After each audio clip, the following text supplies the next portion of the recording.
Hello everyone, welcome to this channel knowledge centre RKJ. दोस्तों, आज है 24 अगस्त 2020 और आज का जितना भी इम्पोर्टेंट करंट अफेयर के क्वेश्चंस हैं उन सबको लेकर आया हूं। साथ ही उनसे जुड़े इम्पोर्टेंट फैक्ट भी बताएंगे, तो वीडियो को अंत तक जरूर देखें। आपको वीडियो के अंत में एक सवाल पूछूंगा जिसका उत्तर आपको नीचे कमेंट बॉक्स में देना होगा। साथ ही सभी क्वेश्चंस को एक बार रिवाइज भी कराएंगे ताकि आपको याद रखने में आसानी होगा। तो आइए दोस्तों, वीडियो को स्टार्ट करते हैं। तो आज का पहला क्वेश्चन है, ब्रिटेन के ब्रिस्टल में राष्ट्रपिता महात्मा गांधी के चश्मे को नीलामी में अमेरिकी कलेक्टर ने कितने रुपये में खरीदा है? तो यह खरीदा है 2,55,00,000 रुपये में। ऑप्शन नंबर 2 इसका सही उत्तर है। ब्रिटेन के ब्रिस्टल में ईस्ट ब्रिस्टल ऑक्शंस एजेंसी की ओर से हुई राष्ट्रपिता महात्मा गांधी के चश्मे की नीलामी में अमेरिकी कलेक्टर ने 2,55,00,000 रुपये में खरीदा है। कहा जाता है कि इस चश्मे को महात्मा गांधी ने पहना था और बाद में एक परिवार को बतौर तोहफा दे दिया था। तो अगला प्रश्न है, अशोक लवासा के द्वारा हाल ही में चुनाव आयुक्त के पद से इस्तीफा देने के बाद उनकी जगह किसे नियुक्त किया गया है? तो नियुक्त किया गया है राजीव कुमार को। ऑप्शन नंबर 3 इसका सही उत्तर है।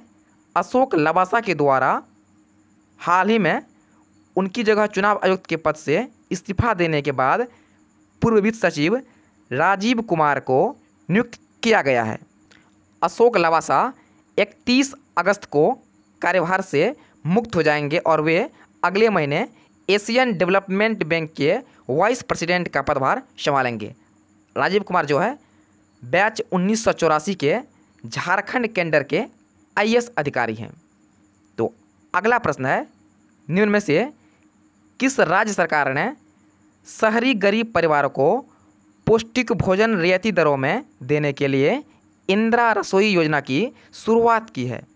तो इसकी शुरुआत की है राजस्थान सरकार ने। ऑप्शन नंबर 4 इसका सही उत्तर है। हाल ही में राजस्थान राज्य सरकार ने शहरी गरीब परिवारों को पौष्टिक भोजन रियायती दरों में देने के लिए इंदिरा रसोई योजना की शुरुआत की है। इस योजना का उद्देश्य ज़रूरतमंद लोगों को 2 समय का शुद्ध पौष्टिक भोजन रियायती दर से देना है। इस योजना में एनजीओ की भागीदारी सुनिश्चित की जाएगी। तो अगला प्रश्न है, सार्वजनिक क्षेत्र के किस बैंक को चालू वित्त वर्ष की जून में समाप्त पहली तिमाही में 308 करोड़ रुपये का घाटा हुआ है? तो यह घाटा हुआ है पंजाब नेशनल बैंक को। ऑप्शन नंबर 4 इसका सही उत्तर है। सार्वजनिक क्षेत्र में पीएनबी बैंक को चालू वित्त वर्ष की जून में पहली तिमाही में 308 करोड़ रुपये का घाटा हुआ है, जबकि पिछले वर्ष इसी तिमाही में बैंक को 1019 करोड़ रुपये का शुद्ध लाभ हुआ था। साथ ही यूनियन बैंक को 341 करोड़ रुपये का शुद्ध लाभ हुआ था। अब बात क्या क्या है पंजाब नेशनल बैंक का, तो इसकी स्थापना 1894 में की गई थी। इसका हेडक्वार्टर नई दिल्ली में है और वर्तमान में इसके एमडी एंड सीईओ हैं एस मल्लिकार्जुन राव। तो अगला प्रश्न है, भारतीय रेलवे ने हाल ही में कितने semi high speed Vande Bharat train बनाने का टेंडर रद्द कर दिया है? तो ये रद्द कर दिया है 44 सेंटीमीटर। ऑप्शन नंबर 2 इसका सही उत्तर है। भारतीय रेलवे ने हाल ही में 44 semi high speed Vande Bharat train बनाने का टेंडर रद्द कर दिया है। इन ट्रेनों को बनाने के लिए भारतीय कंपनियां के साथ एक चीनी कंपनी के संयुक्त उपक्रम की ओर से बोली लगाने के कारण जो है रेलवे ने यह फैसला लिया है। जल्द ही रेलवे ट्रेनों ने निर्माण के लिए जो है नया टेंडर जारी करेगा। तो अगला प्रश्न है, स्वच्छता सर्वेक्षण 2020 में सबसे स्वच्छ राजधानी वाले शहर की श्रेणी में दिल्ली नगर पालिका परिषद को कौन सा स्थान मिला है? तो इसमें मिला है पहला स्थान। ऑप्शन नंबर 1 इसका सही उत्तर है। स्वच्छता सर्वेक्षण 2020 में सबसे स्वच्छ राजधानी वाले शहर की श्रेणी में दिल्ली नगर पालिका परिषद को पहला स्थान मिला है। एनडीएमसी क्षेत्र में लुटियंट दिल्ली शामिल है। दिल्ली नगर पालिका परिषद को राष्ट्रीय स्वच्छता पुरस्कार श्रेणियों में शहरों की रैंकिंग में 3 स्टार और गार्बेज फ्री सिटी की रैंकिंग में पहला स्थान मिला है। तो अगला प्रश्न है, संयुक्त राष्ट्र हर वर्ष किस दिन को दास व्यापार और उसके उन्मूलन की याद के लिए अंतर्राष्ट्रीय दिवस मनाता है? तो यह मनाता है 23 अगस्त को। ऑप्शन नंबर 3 इसका सही उत्तर है। संयुक्त राष्ट्र हर वर्ष 23 अगस्त को दास व्यापार और उसके उन्मूलन की याद के लिए अंतर्राष्ट्रीय दिवस मनाता है। यह दिवस सभी लोगों की स्मृति में दास व्यापार की त्रासदी को दर्शनों के लिए जो है मनाया जाता है। यह दिवस सभी लोगों की स्मृति में दास व्यापार की त्रासदी को दर्शाने के लिए मनाया जाता है।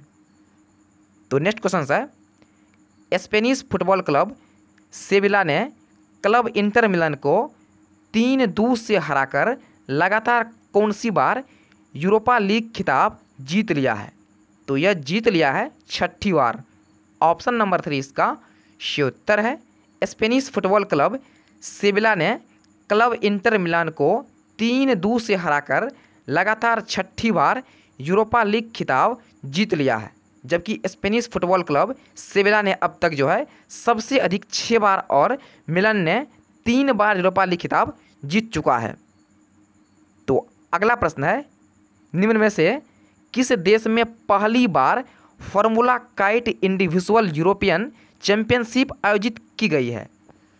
तो यह की गई है पोलैंड में। ऑप्शन नंबर 2 इसका सही उत्तर है।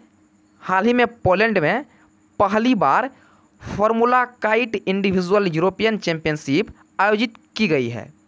इस चैंपियनशिप में 8 राउंड के बाद फ्रांस के एसेक्स मंजिला 6 पॉइंट के साथ जो है पहले स्थान पर है। पोलैंड में हो रही फार्मूला काइट चैंपियनशिप में टॉप 14 में पुरुषों और महिलाओं की मेन रेस भी होगी। अब बात किया गया है पोलैंड का, तो इसके बारे में जान लेते हैं।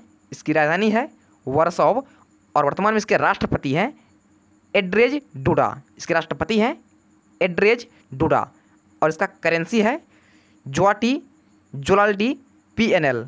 इसके करेंसी है जोलाटी PLN। तो अगला प्रश्न है, इनमें से किस देश में सुनहरे खोल के साथ जन्मे एक कछुए की खोज हुई है? तो इसकी खोज की गई है नेपाल में। ऑप्शन नंबर 4 इसका सही उत्तर है।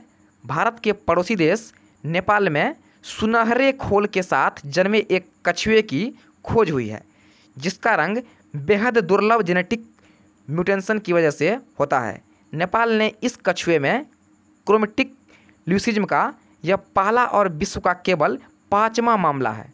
अब बात किया गया है नेपाल का, तो इसके बारे में जान लेते हैं। इसकी राजधानी है काठमांडू और वर्तमान में इसके PM हैं KP शर्मा ओली और इसके राष्ट्रपति हैं विद्या देवी भंडारी और इसका करेंसी है नेपाली रुपया। तो तुम्हारा आज यानी 24 अगस्त का मोस्ट इम्पॉर्टेंट करंट अफेयर और आज जो आपके लिए प्रश्न है वे इस प्रकार से है। तो आपके लिए प्रश्न है, भारत में अपने कॉरपोरेट ग्राहक के लिए किस बैंक ने हाल ही में ग्रीन डिपॉजिट प्रोग्राम लॉन्च किया है? आपके सामने 4 ऑप्शन दिया गया है। आपसे पूछा गया है, भारत में अपने कॉरपोरेट ग्राहक के लिए किस बैंक ने हाल ही में ग्रीन डिपॉजिट प्रोग्राम लॉन्च किया है? तो पहला ऑप्शन है HDFC बैंक, दूसरा है केनरा बैंक, तीसरा है यस बैंक और चौथा है HSBC बैंक। इसका सही उत्तर आपको नीचे कमेंट करना है। तो आइए दोस्तों एक बार सभी क्वेश्चंस को फटाफट से रिवाइज कर लेते हैं। दोस्तों रिवाइज करने से पहले वीडियो को एक लाइक और शेयर जरूर कीजिएगा। तो पहला क्वेश्चन है, ब्रिटेन के ब्रिस्टल में राष्ट्रपिता महात्मा गांधी के चश्मे को नीलामी में अमेरिकी कलेक्टर ने कितने रुपये में खरीदा है? आपको प्रत्येक क्वेश्चन सुनने के बाद 3 से 5 सेकंड का समय मिल जाएगा, जिसमें आपको इसका सही उत्तर चूज़ करना होगा और आपको वीडियो के अंत में कमेंट करना है आपको आज इन 10 में से कितना प्रश्न याद हो गया है। वीडियो के अंत में कमेंट करना है। आपका समय शुरू होता है अब। तो इसका सही उत्तर जाएगा ऑप्शन नंबर 2, 2 करोड़ 55 लाख। अगला प्रश्न है, अशोक लवासा के द्वारा हाल ही में चुनाव आयुक्त के पद से इस्तीफा देने के बाद उसकी जगह किसे नियुक्त किया गया है? तो नियुक्त किया गया है राजीव कुमार को। ऑप्शन नंबर 3 इसका सही उत्तर है। अगला प्रश्न है, निम्न में से किस राज्य सरकार ने शहरी गरीब परिवारों को पौष्टिक भोजन रियायती दरों में देने के लिए इंदिरा रसोई योजना की शुरुआत की है? तो इसकी शुरुआत की है राजस्थान सरकार ने। ऑप्शन नंबर 4 इसका सही उत्तर है। अगला प्रश्न है, सार्वजनिक क्षेत्र के किस बैंक को चालू वित्त वर्ष की जून में समाप्त पहली तिमाही में 308 करोड़ रुपये का घाटा हुआ है? तो ये घाटा हुआ है पंजाब नेशनल बैंक को। ऑप्शन नंबर 4 इसका सही उत्तर है। अगला प्रश्न है, भारतीय रेलवे ने हाल ही में कितने semi high speed Vande Bharat train बनाने का टेंडर रद्द कर दिया है? तो ये रद्द कर दिया है 44 सेमी। ऑप्शन नंबर 2 इसका सही उत्तर है। अगला प्रश्न है, स्वच्छता सर्वेक्षण 2020 में सबसे स्वच्छ राजधानी वाले शहर की श्रेणी में दिल्ली नगर पालिका परिषद को कौन सा स्थान मिला है? तो इनको मिला है पहला स्थान। ऑप्शन नंबर 1 इसका सही उत्तर है। अगला प्रश्न है, संयुक्त राष्ट्र हर वर्ष किस दिन को दास व्यापार और उसके उन्मूलन की याद के लिए अंतर्राष्ट्रीय दिवस मनाता है? तो ये मनाता है 23 अगस्त को। ऑप्शन नंबर 3 इसका सही उत्तर है। अगला प्रश्न है, स्पेनिश फुटबॉल क्लब सेविला ने क्लब इंटर मिलान को 3-2 से हराकर लगातार कौन सी बार यूरोपा लीग खिताब जीत लिया है? तो ये जीत लिया है 6ठी बार। ऑप्शन नंबर 3 इसका सही उत्तर है। अगला प्रश्न है, निम्न में से किस देश में पहली बार formula kite individual European championship आयोजित की गई है? तो यह की गई है पोलैंड में। ऑप्शन नंबर 2 इसका सही उत्तर है। अगला प्रश्न है, इनमें से किस देश में सुनहरे खोल के साथ जन्मी एक कछुए की खोज हुई है? तो ये खोज हुई है नेपाल में। ऑप्शन नंबर 4 इसका सही उत्तर है। दोस्तों, ये थे आज यानी 24 अगस्त का मोस्ट इंपॉर्टेंट करंट अफेयर। तो वीडियो को लाइक और शेयर जरूर कीजिएगा और साथ ही चैनल को सब्सक्राइब जरूर कर लीजिएगा अगर अभी तक नहीं किए हैं तो फिलहाल इतना ही। मिलते हैं नेक्स्ट वीडियो में, तब तक के लिए जय हिंद।